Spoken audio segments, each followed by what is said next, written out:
Bonjour à tous.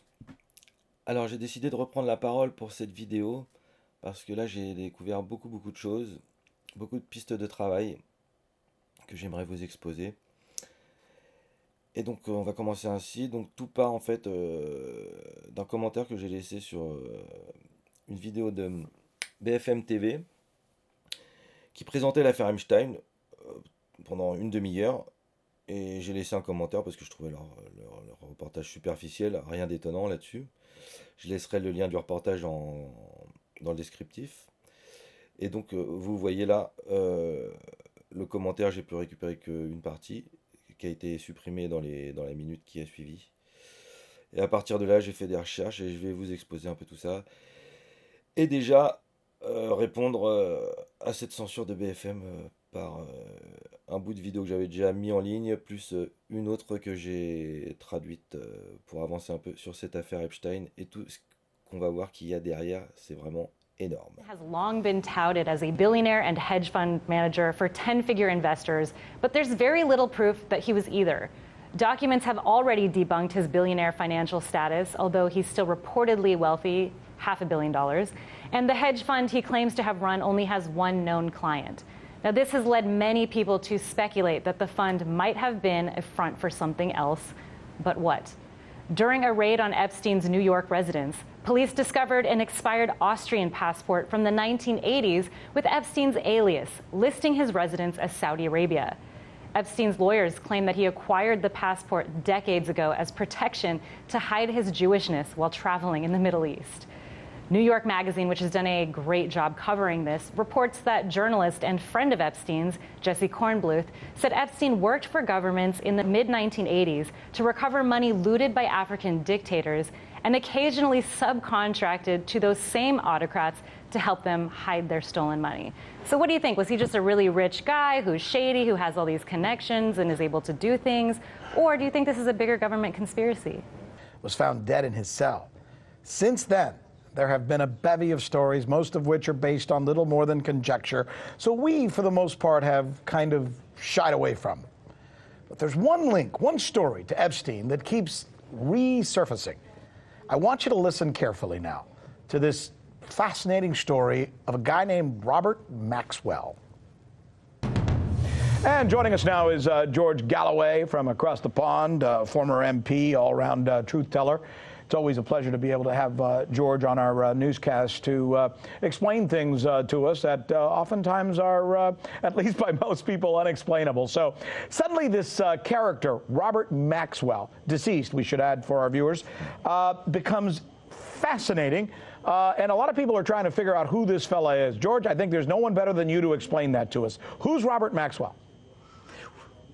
Well, he's risen from the deep because his favorite child, his daughter, Ghislaine, he did have other daughters, but he had a particular fixation, I would call it, with her because she was the child most like him. So who was he? He was, in the 1980s, an incredibly powerful media baron. He owned 6 national newspapers.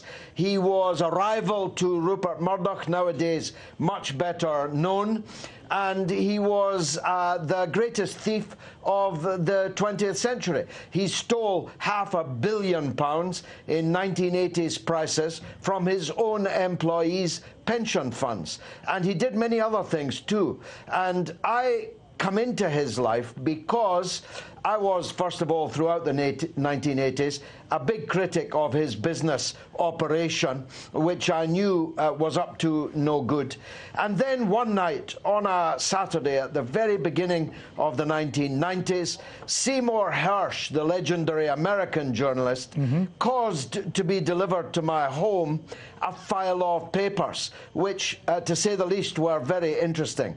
They were papers from a book that Hersh had written, but which Maxwell, unknown to any of us, had secretly, legally suppressed. He took a pre-publication injunction against anyone printing it, publishing it, distributing it, or selling it, or even writing about it, except I was a member of Parliament with the ancient right to speak freely in Parliament without fear of being sued or injuncted in any way. And once I'd read those papers, I was determined to do that. So, inter alia, I accused him in Parliament, Robert Maxwell, of being an arms dealer, an agent of the Israeli Secret Service, the Mossad, and most importantly, of having betrayed the whereabouts of the brave Israeli whistleblower Mordechai Vanunu in London, causing his kidnapping, drugging,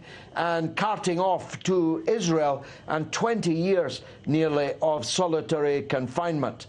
Maxwell then hit back with all of his media power. He told his editors to micturate all over Galloway, and they promptly did, even though Maxwell turned out to have stolen their pensions. I sued, and by the next month, I think, 4 weeks later, Maxwell was dead, having either fallen or been pushed or even had been murdered on board his yacht, which was called the Lady Ghislaine. Ghislaine Maxwell. His yacht was called after her.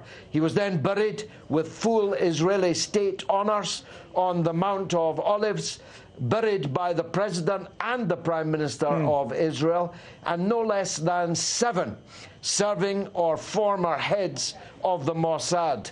So it's quite clear that Robert Maxwell did perform what the President of Israel called at the funeral extraordinary service for Israel. Of course, exactly what that service was buried with him on the Mount of Olives. Question now, Rick, was Ghislaine Maxwell very like her father indeed?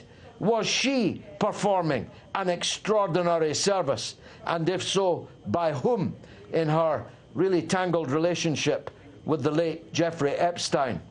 Well, as the stories are being written here stateside, it has to do with a young lady or woman, depends on how you want to describe her, who suddenly found herself without her father, without her father's finances, and she just needed a new sugar daddy, so to speak. And that sugar daddy turned out to be Jeffrey Epstein. But is there more to that story, right? I mean, that's the $60,000 question here, George. Yeah, as we used to say when $64,000 was a lot of dollars. The big question, you're right. The issue of how much sugar this particular daddy actually had and where he got it from is, I think, the key. As Deep Throat once said, follow the money. It's my take that actually Jeffrey Epstein was not a billionaire, and he may have been acting as a front for other people. And Ghislaine Maxwell may well have been, if you like, his handler in that operation. This is still a work in progress, you're right. We can't say these things definitively now. But if she would only produce herself, or the US government would produce her, well, we might be able to ask her these questions. But she's disappeared off the face of the earth, and we must hope that she doesn't meet the same watery fate that her late father did. We thank you, George Galloway, as this story, as the late, great Yogi Berra would say, gets curiouser and curiouser. Thank you, George. We appreciate it as usual. Thank you very much. Alors voilà, vous avez vu ces infos, peut-être que vous les connaissiez ou je ne sais pas. Bien sûr, les médias français ne font que parler du suicide d'Epstein, parlent de 2-3 trucs, mais ils vont pas au fond des choses. Donc là, moi, je suis parti d'une autre réflexion. Donc on voit bien qu'on a affaire là, on va le dire clairement, à une grosse guerre mafieuse, quoi. Là, on a affaire qu'à des mafieux, et Epstein, c'est un des personnages qui, par ses activités sexuelles dégueulasses, faisait du chantage sur des hautes personnalités de ce monde, avec des vidéos compromettantes. Et ce que je me suis dit, alors c'est une hypothèse, hein, je suis peut-être complètement à côté de la plaque, mais c'est bizarre aussi qu'on entende beaucoup parler du prince Andrew en pleine période de Brexit où c'est ultra tendu de partout. Et je me suis fait la réflexion, je me suis dit, ça se trouve, il c'est peut-être une façon de faire pression sur la reine, cette histoire de Prince Andrew avec Epstein. Si elle fait pas ce qu'on lui dit, il descend en public le Prince Andrew, par exemple en sortant des vidéos avec les mineurs, voilà, pour flinguer la famille royale, quoi. Donc ça pourrait être une option. Donc en partant de là, si vous avez bien regardé l'affaire, donc on a d'un côté Ghislaine Maxwell. Son père, c'était donc Robert Maxwell, un gros mafieux lié au Mossad, enfin agent du Mossad même, et qui était en concurrence avec Rupert Murdoch. Pareil, un gros détenteur de médias, un riche juif australien, et qui détient le Sun, par exemple, les gros trucs, c'est le Sun en Angleterre, ou Fox News aux États-Unis, donc qui est clairement pro-Trump. Voilà pour poser la base. Alors pour continuer mon petit exposé, on va quand même partir de ce postulat-là. Vous voyez donc la phrase là. Celui qui détient l'information détient le pouvoir. Celui qui l'entretient détient le monde. Je pense que là on est vraiment au cœur de ce qui se passe. Je pense qu'il y a une guerre de l'information vraiment pour détenir l'information et donc contrôler les masses, parce qu'on se rend bien compte, hein, on a vu les élections passantes et compagnie, que celui qui détient l'information gagne les élections, et donc a le pouvoir, donc fait ce qu'il veut. Donc à partir de là, pour revenir à notre cas, donc voilà, on a vu Robert Maxwell, Rupert Murdoch. Donc je me suis dit, bon, Rupert Murdoch, c'est lui qui détient The Sun, Sky News. Là, vous pouvez voir que Sky News a fait un reportage assez précis sur le prince Andrew. Donc je me suis dit peut-être que la pression venait du groupe de Murdoch sur la reine d'Angleterre. Mais vous allez voir, c'est ça qui devient vraiment intéressant. Et j'ai pas de réponse, mais ça offre des pistes. Vous allez voir que là, par exemple, en fait, au début de l'année 2018, tous les médias que détenait Murdoch en Angleterre ont été rachetés par un groupe qui s'appelle Comcast. Alors ça ne vous dit peut-être rien, Comcast. Ouais, alors voici ce que j'ai pu trouver sur Wikipédia, hein, tout simplement. Donc on apprend via cette fiche Wikipédia que donc Comcast a racheté les médias de Murdoch en Angleterre, que le 26 septembre 2018, Disney et 21 Century Fox acceptent de vendre leur participation à Sky à Comcast pour 15 milliards de dollars. Donc vous voyez, c'est quand même des sommes énormes, c'est des enjeux énormes. Et là, c'est ça qui peut attirer l'attention sur le chantage justement que je vous disais.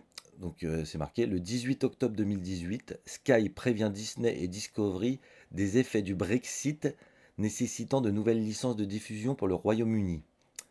Le 5 novembre 2018, Sky, désormais sorti du FTSE 100, informe avoir des discussions tendues avec Disney pour négocier les contrats de diffusion qui expirent en 2020, dont ceux de la Fox. Donc vous voyez qu'il y a des tensions et on utilise le Brexit pour des gros contrats de télécommunications, d'information, de canaux de diffusion d'informations. Donc là, il y a peut-être une piste à creuser. Alors, je ne vais pas vous embêter plus longtemps. Vous pouvez chercher par vous-même. Vous verrez qui sont les fondateurs de Comcast. C'est très intéressant. Alors oui, on peut voir. Moi, j'ai aussi trouvé cette information concernant Comcast. Et vous allez voir, c'est très intéressant dans la controverse, toujours aux fiches Wikipédia. En mars 2018, Mathias Faux, le cofondateur de Tutanota, une plateforme de courriel open source, chiffré de bout en bout, affirme que Comcast a rendu inaccessible son service de messagerie à sa clientèle pendant environ 18 heures, sur une période allant de la soirée du 1er mars jusqu'à la matinée du 2 mars. Selon lui, ce blocage, qu'il soit malveillant ou accidentel, montre bien combien les fournisseurs d'accès à Internet ont de pouvoir sur notre expérience en ligne, et c'est choquant. Voilà, vous comprenez un peu. Ça, c'était intéressant aussi à noter par rapport à Comcast. Et ensuite, je voudrais vous parler d'un personnage qui a œuvré dans les négociations de rachat des gros médias britanniques, là. Un certain Robert Iger, qui a donc travaillé longtemps chez Disney et qui a été en charge des négociations, un proche de Steve Jobs aussi. Et alors là, ça m'a fait complètement halluciner quand j'ai vu ça. Donc voilà, regardez bien. Bob Iger, donc le monsieur de chez Walt Disney, a eu 2 enfants d'un premier mariage avec Kathleen Sujar Iger, Kathleen Pamela Iger et Amanda Iger. En 1995, il se marie religieusement avec Willow Bay, une journaliste de CNN à Bridgehampton, New York. Ils ont 2 enfants. Et regardez ça, c'est quand même hallucinant. 2 enfants. Et comment s'appellent ces 2 enfants? Surtout le premier. Robert Maxwell Iger. Je répète, Robert Maxwell Iger. Vous vous rappelez de Robert Maxwell? Quelqu'un qui a la vie complètement dépravée, agent du Mossad, certainement proche d'Epstein, déjà de par sa fille. Et on retrouve un négociateur de chez Disney qui appelle son enfant Robert Maxwell. Donc là, je pense qu'il y a des choses à creuser. On voit bien qu'il y a des liens. Et je vous invite, je vais mettre les liens dans le descriptif, à aller voir un site que j'ai trouvé là, où ils font des dossiers énormes et vous allez apprendre, mais vraiment, tous les dessous de cette affaire Epstein, tout ce qui se prépare, avec les mass shootings aux États-Unis, Trump, il est mouillé jusqu'au cou aussi, hein, comme les Clinton. Tout le monde est... C'est une mafia, je vous dis, c'est une mafia généralisée, tout le monde est trempé là-dedans. Donc je vous invite vraiment à aller voir ces dossiers. Par contre, c'est des articles en anglais. Mais alors, vous installez, si vous avez Firefox ou Chrome, vous installez Google Trad. Vous allez sur ces articles, vous cliquez droit et vous faites traduire cette page en français. Et pour ces pages-là, ça marche super bien. Vous allez avoir une traduction qui est vraiment pas mal du tout. Ça marche pas à tous les coups, hein. Il y a plein de sites où ça marche pas, où on n'a pas des bonnes traductions, où c'est le bordel. Mais là, pour ces articles-là, ça marche d'enfer. Et vous allez voir, c'est passionnant, c'est vraiment détaillé. Et vous allez apprendre vraiment plein de choses sur ces affaires et comprendre un peu toute cette mafia. Je ne sais pas si vous avez entendu parler du méga groupe, mais là, on est au cœur de la mafia entre Israël, les États-Unis et l'Australie. C'est vraiment un truc de malade. Et moi, je vous le dis, là, on n'a plus affaire à des gens normaux. C'est vraiment une mafia, quoi. C'est une mafia avec... ils n'ont pas du tout nos codes, nos valeurs. Ils ont rien à voir avec nous, ces gens-là. Donc voilà, je vous invite à aller voir ça. C'est vraiment très intéressant. Je mets tout dans le descriptif. Voilà, j'espère que je vous ai pas trop saoulé. Alors, avant de vous quitter, je vais vous laisser aussi un petit bonus parce que j'ai découvert aussi une autre chose par rapport à ce monde de l'information, des médias américains. Un truc vraiment de fou. Alors, vous voyez là, c'est Mark Randolph. Alors, je ne sais pas si vous savez qui c'est, mais en fait, c'est le cofondateur et ancien PDG de Netflix. Et quand vous voyez son CV, vous hallucinez parce que vous apprenez quoi, hein, Le grand-oncle paternel de Randolph était pionnier de la psychanalyse. C'était Sigmund Freud. Et le grand-oncle de ce monsieur, c'était qui? C'était Édouard Bernays. Édouard Bernays, je ne sais pas si ça vous parle, mais c'est un peu le digne successeur de Goebbels, en bien plus puissant. C'est lui qui est à l'origine de toutes les propagandes américaines, vraiment de la manipulation des masses, quoi. Et donc, vous vous rendez quand même compte que le grand-oncle paternel du créateur de Netflix, c'est un putain de propagandiste, quoi. Donc voilà, je vous laisse avec ça, et puis un petit reportage donc sur ce Édouard Bernays, si vous ne connaissez pas, pour voir un peu qui est ce monsieur, et qui est aussi donc le grand-oncle paternel du créateur de Netflix. Voilà, je vous souhaite une bonne soirée, et surtout allez voir les sites dont je vous ai parlé, vous allez voir, c'est vraiment passionnant, c'est des articles très longs, mais c'est vraiment passionnant. Voilà, bonne chance à tous dans cette guerre qui s'annonce avec cette mafia, et à bientôt. We have learned that the intelligent minorities can engineer consent through the use of manipulation, propaganda, and control. And we should do it for the benefit of the public.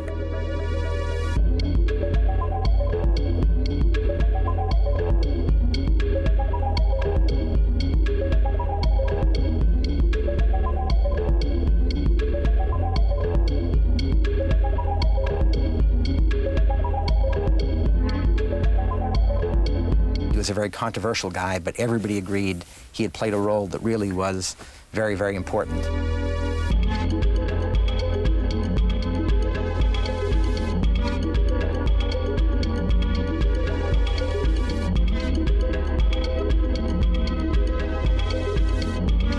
He was the man who told him exactly how to understand human psychology and how to use it.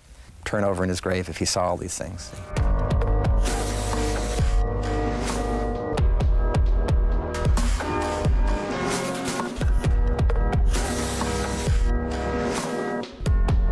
It drove the country into a kind of hysteria.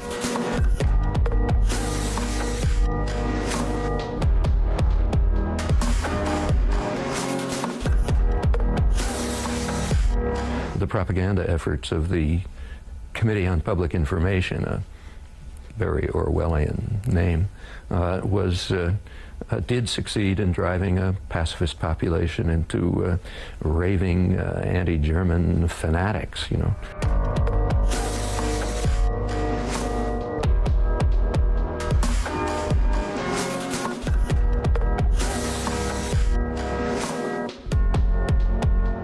I decided that if you could use propaganda for war, you could certainly use it for peace.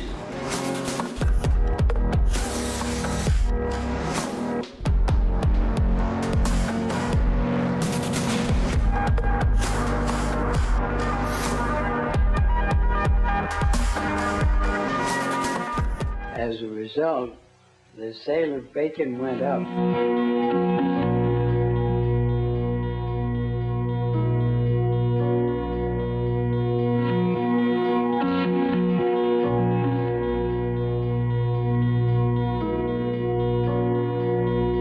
I said to Mr. Hill, why don't you change the color of the package?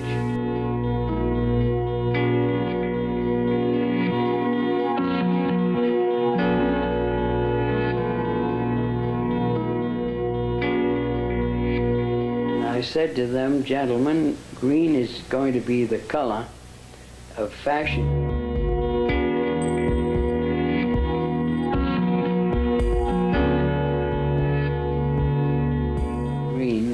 Became a fashionable color.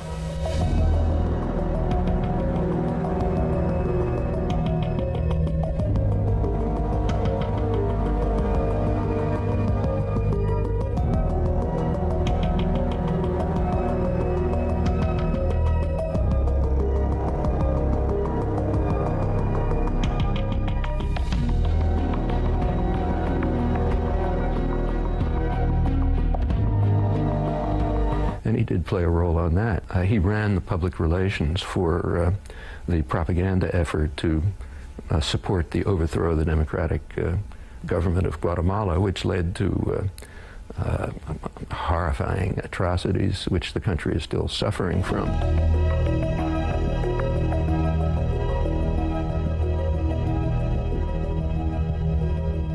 When he died, the New York Times and every other major newspaper in America, in his obit, declared him the father of PR, and he would have loved that because that was a title that he tried to win for 103 years.